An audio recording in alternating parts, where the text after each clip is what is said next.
If 10 million fireflies lit up the world as I fell asleep. Personnellement, j'intègre la spiritualité au quotidien. C'est-à-dire que avant de m'endormir, j'en profite pour me concentrer sur mon corps et méditer. Je ne sais même pas si ça s'appelle de la méditation. Moi, quand je fais ça, je n'ai pas l'impression de méditer. Donc, c'est très simple. Avant d'aller dormir, je ferme les yeux, je pense à mon cœur et j'essaye de, entre guillemets, méditer.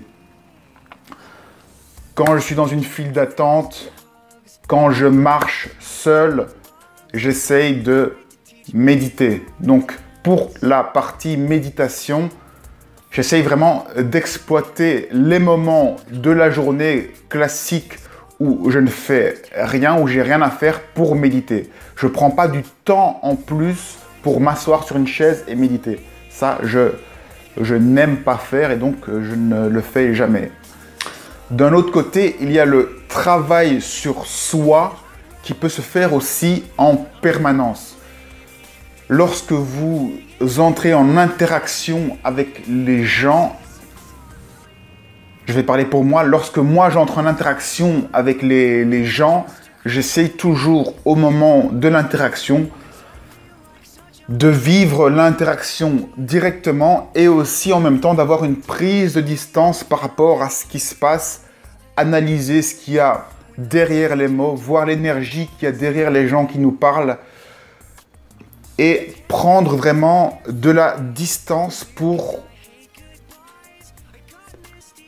voir ce qui se passe à l'intérieur de moi et éventuellement à l'intérieur de l'autre personne et ne pas être pris dans le quotidien de la conversation. C'est une façon pour moi de réfléchir sur moi-même au moment de l'interaction. Et plus les situations sont difficiles, plus ça nous permet de réfléchir sur nous-mêmes. Donc finalement, chaque scène que me présente la vie est une occasion pour moi de réfléchir sur moi-même. Voilà donc comment moi je fais et je vis ma spiritualité au quotidien. Donc je ne prends pas des espaces en plus sur ma vie pour la remplir de spiritualité.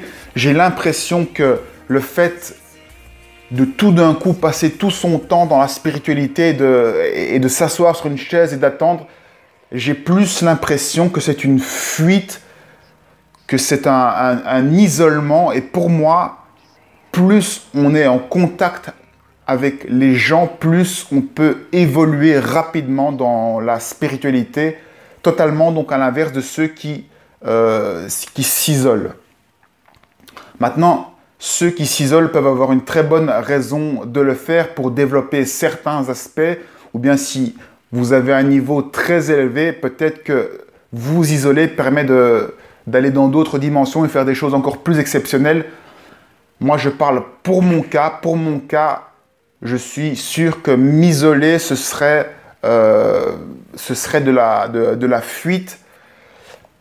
La meilleure spiritualité, c'est vivre sa vie au quotidien, mais être capable de prendre distance sur chaque interaction et faire en sorte que chaque interaction avec les autres nous apporte quelque chose grâce à cette prise de distance.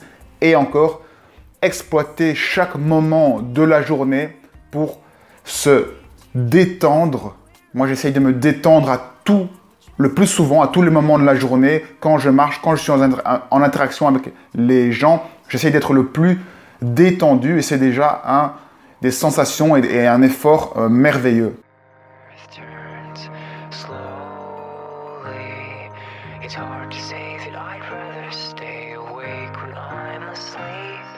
Because my dreams are bursting at the seams.